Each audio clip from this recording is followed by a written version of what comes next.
उनको मुझे ही चाहिए था, तो शादी भी हो रहा है तो इसी गाने पे हो रहा है, तो हम लोग ने उधर से एक बिरयानी लिया। वो गाना रिलेट नहीं करेगा किसी के साथ। बेसिकली आपने इतने सारे ओरिजिनल, खूबसूरत ओरिजिनल सॉन्ग्स बनाए और विस्फोटक रीमेक्स बनाए, जिसकी वजह से आपको रीमेक कबाब, जाना जाता था, रीमेक स्पेशलिस्ट, ये सब टैग्स मिले। ये ठीक है, और मुझे लगता है कि ये टैग्स मिलने की वजह से शायद बहुत सारे लोगों को नहीं पता कि आपने इतने सारे ओरिजिनल सॉन्ग्स Yes. जो बनाए हैं उसके पीछे आप हैं, राइट। 100%। सो हम इस एपिसोड के थ्रू यही कोशिश करेंगे कि हम ज़्यादा से ज़्यादा ओरिजिनल्स पे भी बात करें, राइट। आपने भी रिसेंटली शायद खुद भी बोला है कि you want to move away from this tag and you don't I want have to, moved away. you 2 have years back. moved Yeah, away. yeah. My last song that I did was I think भूल भुलैया। उसके बाद मैंने नहीं किया। That also I did because मैं second part भी किया था।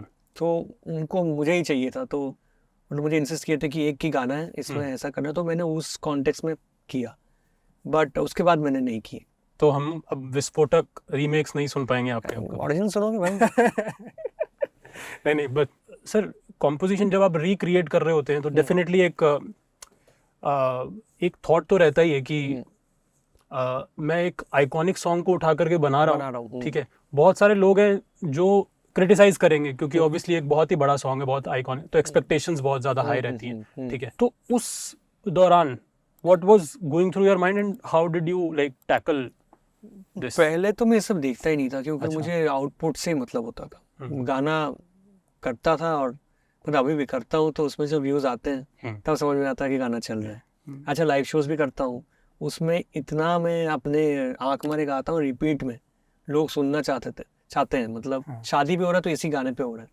तो प्रैक्टिकली देखा जाए तो कोई ट्रोल का कोई मतलब ही नहीं है, वो it's just a part of, I don't know what it is. I think वही लोग नाचते भी होंगे। एग्जैक्टली, नाचते भी है, एंड आधे तो भाई खरीदे हुए हैं, honestly speaking. It the industry is like that only.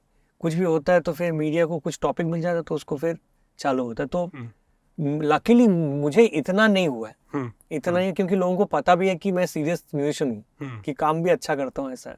हाँ, अगर मैं एक ही चीज करता रहता जिंदगी भर तो फिर वो प्रॉब्लम था, बट मैंने वो बैलेंस रखा, ओरिजिनल किया तो उसके साथ रिक्रिएशन भी किया। एंड रिक्रिएशन करने का ये भी मेरा इच्छा था, क्योंकि मैंने देखा था कि आंख मारे का एग्जांपल देता हूँ हर बार, कि तेरे मेरे सपने का गाना था, किसी को पता भी नहीं है वो फिल्म, कोई फिल्म है तेरे मेरे सपने, जहाँ पे अरशद वारसी का फिल्म था वो, और ये गाना था कहीं पे बीजू शाह का बना हुआ, किसी को पता ही नहीं था।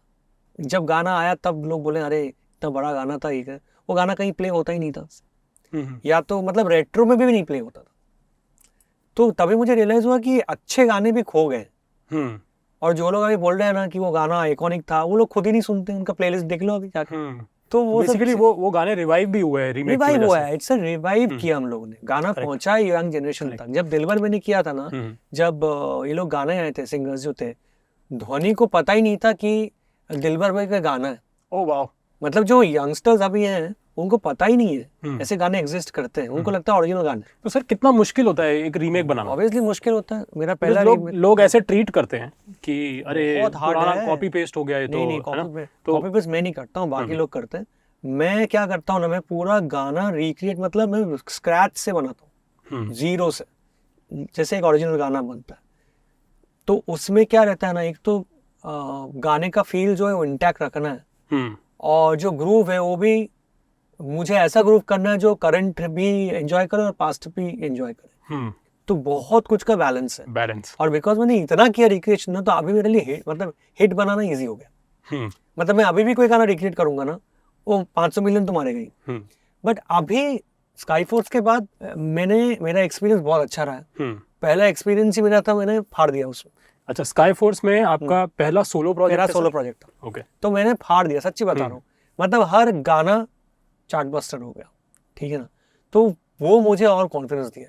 मैं दादा बोल सकता हूँ आपको? 100%। तो हमारे पास कुछ आपके गाने हैं, एक बोल है हमारे पास, इसमें कुछ आपके गाने हैं, इसमें से आप अपने गाने पिक करेंगे, एक चिट पिक करेंगे, बेसिकली आप ही के गाने हैं। तो फिर हम उस गाने के बारे में बात करेंगे और उस गाने की स्टोरी जानेंगे। पिक करो जी।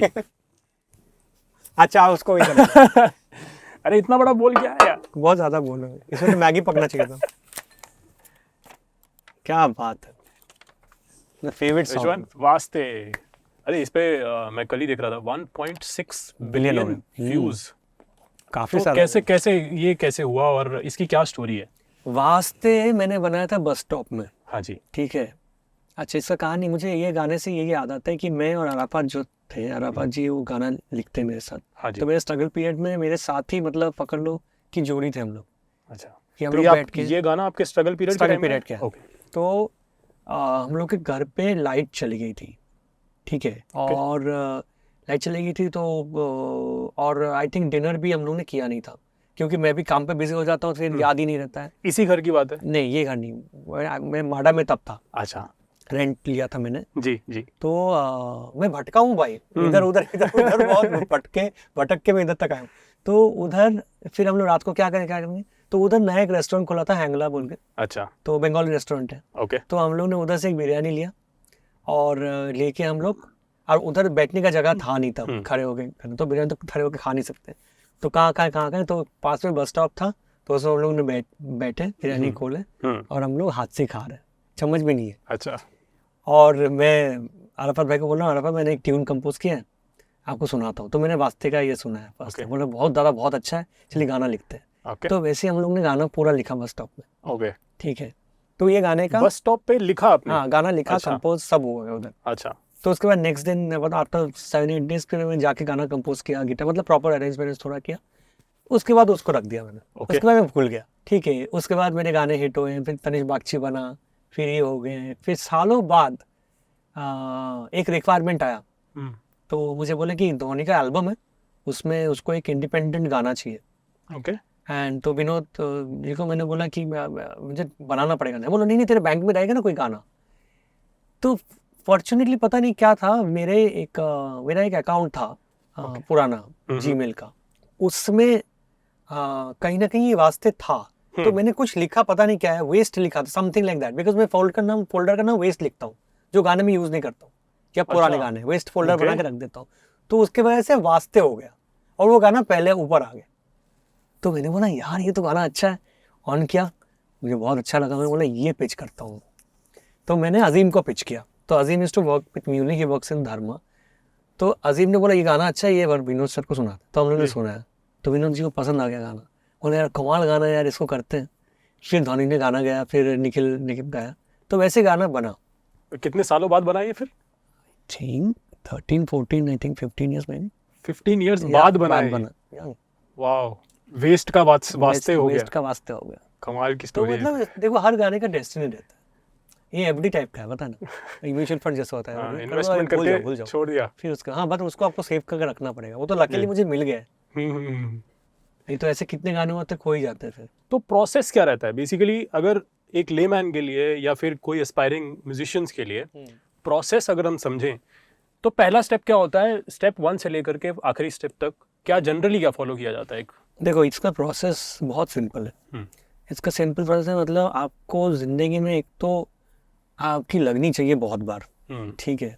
मतलब ऐसा हालत होना चाहिए कि देयर इज नो होप, चाहे वो प्यार में हो, चाहे वो फैमिली में हो, चाहे बारे में आपसे पूछने शादी में हो, बता रहा हूँ, चाहे किसी चीज में हो, जब तक आपकी लगेगी नहीं ना ठीक से, तब तक आपके इमोशंस आएगा नहीं। ओके। ठीक है। और जब मैं म्यूजिक में बैठता हूँ, ऐसा नहीं कि मेरे पास ऐसी गाने आ जाते या कोई फॉर्मूला है कि मैं लिखा तो गाना आ गया। मुझे एक्चुअली खुद को इमेजिन करना पड़ता है कि मैं किस हालत पे ये गाना गा रहा हूँ और किसको मैं गाना सुनाना चाहता हूँ। जिसका दिल मैंने तोड़ा या जिसने मेरा दिल तोड़ा है, यू नो, उसको सुनाना चाहता हूँ। तो मुझे ना वो फील आना बहुत जरूरी है कोई भी गाने में। जब तक आपको महसूस नहीं होगा ना, वो गाना रिलेट नहीं करेगा किसी के साथ, नहीं तो वो ऐसे ही बन जाएगा कोरा कागज की तरह। नो, ऐसे गाने आते चले जाते, वो सरफेस लेवल पे रह जाता है, डेप्थ नहीं होती। क्योंकि डेप्थ ही नहीं है ना भाई। डेप्थ तभी बनेगा ना, तभी तो समुंदर बोलता है ना डेप्थ है इसलिए जी। नहीं तो नाला भी तो ऐसे ही पानी जमा रहता। तो दादा आपने बोला कि टफ सिचुएशंस बेसिकली जब आपकी लगेगी जिंदगी में, तब आप सीखोगे 100%। और वहां से वो एक्सपीरियंसेस से बेसिकली आप एक अच्छा काम कर सकते हो या अच्छे गाने बना सकते हो। तो ऐसा क्या हुआ था किस्सा, अगर आपको देखो एक किस्सा तो है नहीं, लाखों किस्से। हार्ट ब्रोकन हुए कभी? हार्ट ब्रोकन तो कितने बार हुए हैं। प्लस मैंने अपने बहुत क्लोज फैमिली खोया है। मतलब I lost my sister also, own sister at a very young age. So I have seen so many deaths in our family. Real sister? या रियल सिस्टर। फिर पापा मम्मी का स्ट्रगल देख लिया। तो उसमें वो सब चीज़ें मुझे अंदर रह गई है जमा हो गई। एंड ऑल्सो क्या हो गया, मैं बॉम्बे आ गया स्ट्रगल करने के लिए, तो आधी ज़िंदगी में फैमिली के बिना ही था, तो देयर इज़ नो छत, देयर इज़ किस नो। उम्र में आप आ गए थे?